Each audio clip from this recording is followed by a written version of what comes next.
In early 2026, a regional war breaks out. But the real damage? It wasn't just on the battlefield. The shockwaves hit the entire global economy, creating a crisis on a scale we've rarely seen. So let's get into it. Let's break down the massive economic domino effect of the 2026 Iran war. It really all boils down to one simple, but honestly, terrifying question. Our world is so incredibly interconnected, right? So what actually happens when you just sever one of its most critical arteries? The answer? Pretty much everything. For the global economy, everything changes. We're talking energy, supply chains, even the food on your table and the money in your bank. It's like the entire system had a heart attack, all because one single choke point was blocked. Okay, so how did this all kick off? Let's trace it back to the very beginning. It all started in this tiny, narrow stretch of water, a place that basically holds the entire world's economy hostage. And man, it happened fast. On February 28th, you have joint US-Israeli airstrikes hitting targets in Iran. Then, just a few days later, on March 4th, Iran hits back. But not just with military force, they used an economic weapon. They shut down the Strait of Hormuz. Now, to really get why this was such a huge deal, you have to understand what the Strait of Hormuz is. It is not just some shipping lane, it is the single most important oil choke point on the planet. Think of it as the jugular vein for the world's energy supply. And the impact was immediate. Bam! Just like that. Overnight, a full 20% of the world's petroleum supply just gone. Vanished from the market. I mean, that's a disruption on a scale we've never seen. And it sent the first massive shockwave across the globe. So that brings us to the first big domino to fall, a massive global energy shock. And this wasn't some abstract thing. It was felt everywhere, from huge factories all the way down to the gas pump in your own neighborhood. And for regular people, the hit was immediate. Just look at Germany.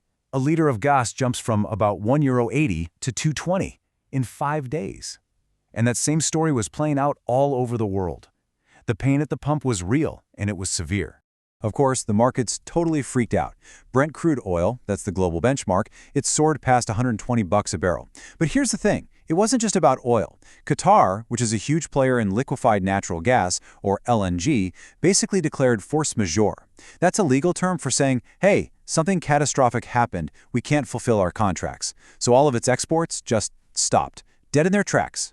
And let's be super clear here. This was not just another price hike. The International Energy Agency, the IEA, they called it, and I'm quoting, the greatest global energy security challenge in history. I mean, the scale of this disruption was completely off the charts. But the problem didn't stop with gas and oil. Not even close. You see, the closure of that strait blocked way more than just energy tankers. And pretty soon, other crucial global supply chains, they just started to snap. Okay, let's take something you probably don't think about every day. Sulfur.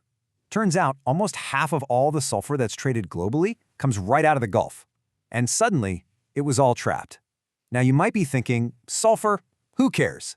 Well, you should, because it's a critical ingredient for something the entire planet depends on. And this is where you really see the chain reaction.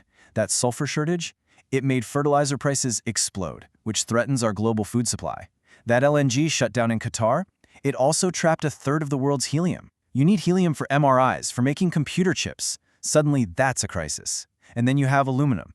9% of the world's supply got stuck, hitting everything from car manufacturing to construction. You see how it all connects? And again, this isn't just about corporate balance sheets. This stuff has a real human cost. You look at places like Vietnam or the Philippines, and the fuel crisis caused absolute chaos. We're talking panic buying, huge, massive lines at gas stations stretching for miles. Just total desperation. So the crisis started in the physical world, right, with ships and cargo, but it spread like a virus into the financial world. This whole supply chain nightmare triggered a total crisis of confidence on the global markets. And the reaction there was swift, and it was brutal. Markets in Asia, which depends so much on energy from the Gulf, just got hammered. South Korea's main index, the Kospi, down 12%. Pakistan, down almost 10%. And even in the US, which is a bit more insulated, you could still feel the tremors. And then things got weird. An investigation uncovered this really suspicious pattern. A bunch of massive, and I mean massive, financial bets were made just minutes before key political announcements. Bets that oil prices would drop. And then, what do you know? The announcements happen and the prices drop. It raised some really serious questions about whether someone on the inside was getting rich off the chaos. But let's move beyond the stock tickers and the commodity prices, because this economic fallout had devastating real-world consequences for millions and millions of people.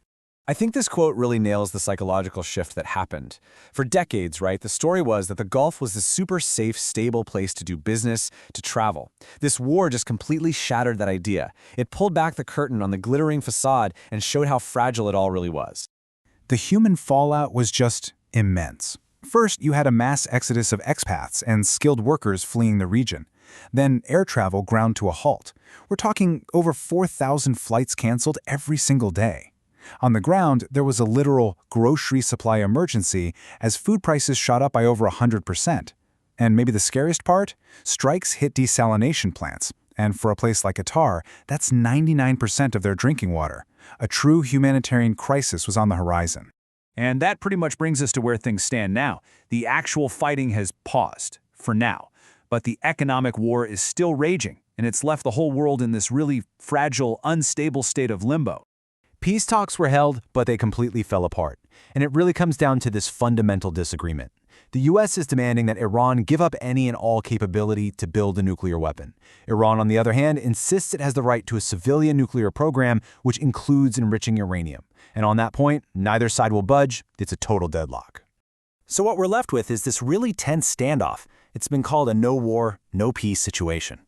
The Strait of Hormuz is still a flashpoint. There's a U.S. naval blockade on Iranian ports, and the risk that this whole thing could explode again is, well, it's dangerously high. And so, we're left with this one last, pretty sobering question. This crisis has already pushed the global economy right to the brink. It's balancing on a knife edge. So you have to ask, what happens to all of us if this fragile peace doesn't hold?